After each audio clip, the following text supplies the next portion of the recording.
Bismillahirrahmanirrahim. Assalamualaikum warahmatullahi wabarakatuh. Alhamdulillahirabbil alamin. Alhamdulillahilladzi hadana li hadza wa ma kunna linahtadiya laula an hadanallah.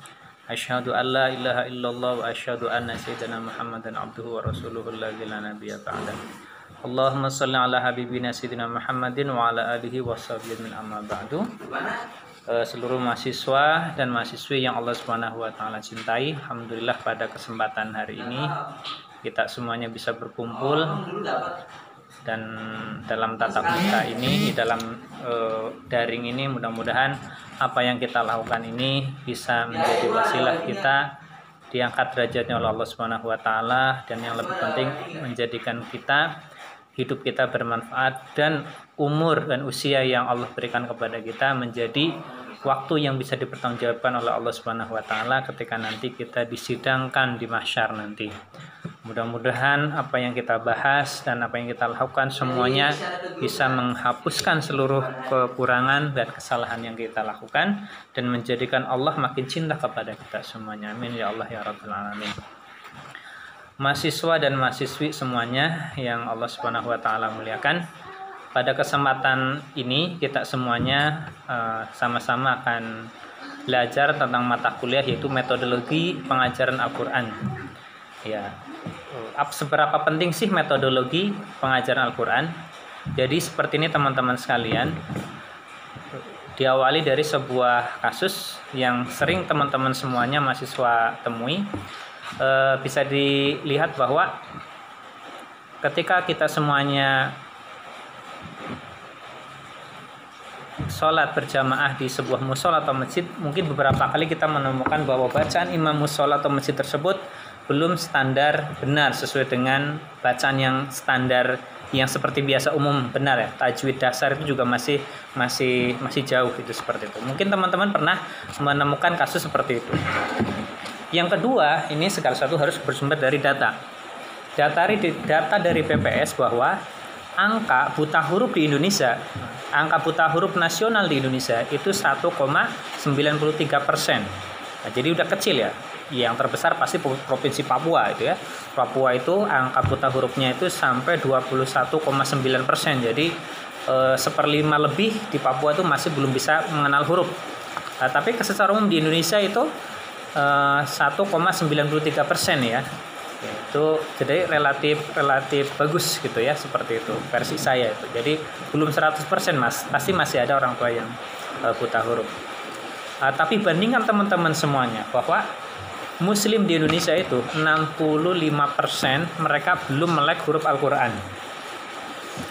Kalau ada 220 juta Muslim di Indonesia atau 200 juta saja, ada 200 juta Muslim di Indonesia, maka sekitar 130 juta itu belum bisa baca Al-Quran. Masya Allah, belum bisa ngerti huruf Al-Quran ya.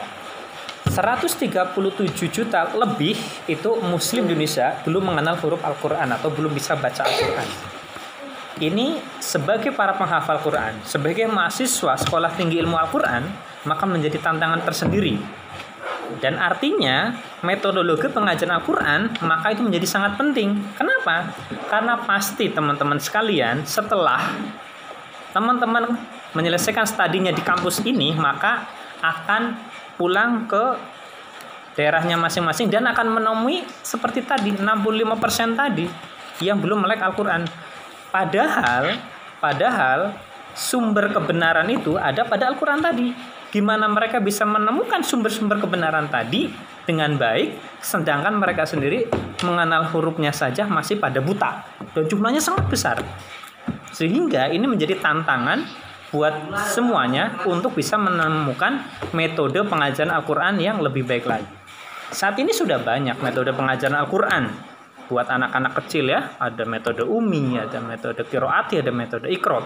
Tetapi nanti kita juga akan mempelajari itu ya dengan sistem bisa jadi petugas kelompok dan seterusnya, mengamati kelebihan metode ini apa, kekurangannya apa, rekomendasinya apa, dan seterusnya. Nanti harapannya setelah kita semuanya bisa mempelajari secara utuh metodologi pengajaran Al-Quran, bisa menemukan sumbangsih ya cara baru setelah menganalisis permasalahan di lapangan dan dari berbagai macam data. Oh, ternyata apa? Dari misalkan mahasiswi dari 110 100 misalkan ya 100 mahasiswa dan mahasiswi STIK Al-Multazam di angkatan ini, maka dia menemukan bisa membebaskan satu orangnya itu 1000, maka dari 100 manfaat buat 1000 orang, 100.000 orang nanti akan bisa melek huruf Al-Quran, dan itu akan terus berkembang dan berkembang. Ini kan akan menjadi hal yang impian bagi semua orang. Ini salah satu impian buat kita semuanya, karena tidak mungkin kemajuan itu identik dengan ilmu. Kemajuan identik dengan ilmu dimanapun juga itu. Kemajuan Islam dulu di Baghdad, Irak identik dengan ilmu yang sangat menyebar luas di sana dan sangat unggul. Nah, tetapi ketika di Indonesia umat Islamnya pengen unggul, sedangkan orang-orangnya juga belum pada melek Al-Quran, ini gimana itu? Ini gimana? Ya pasti sulit. Maka peran teman-teman sekalian dalam metodologi pengajaran Al-Quran ini menjadi sangat penting. Jadi mata kuliah ini adalah mata kuliah yang sangat penting buat kita semuanya, karena dengan kita bisa menguasai ini semuanya biiznillah ya, dengan minta bimbingan Allah, maka harapannya kita bisa memberikan sumbangsih besar kepada umat Islam di Indonesia khususnya yang 65% itu masih buta huruf Al-Quran. Oke.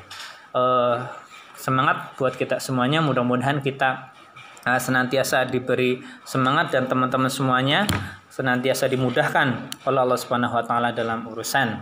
Ya, nanti silahkan absen di grup, kemudian nanti insyaallah mulai pekan depan saya pribadi insyaallah akan membuat RPS, rencana pengajaran semester, juga silabusnya insyaallah akan disusun sehingga kita punya arah yang jelas untuk bisa memenuhi target dari mata kuliah ini, yang mata kuliah yang sangat penting karena di belakang sana ada masalah besar yang harus kita selesaikan. Jazakumullahu khairan katsira. Billahi taufiq wal hidayah. Assalamualaikum warahmatullahi wabarakatuh.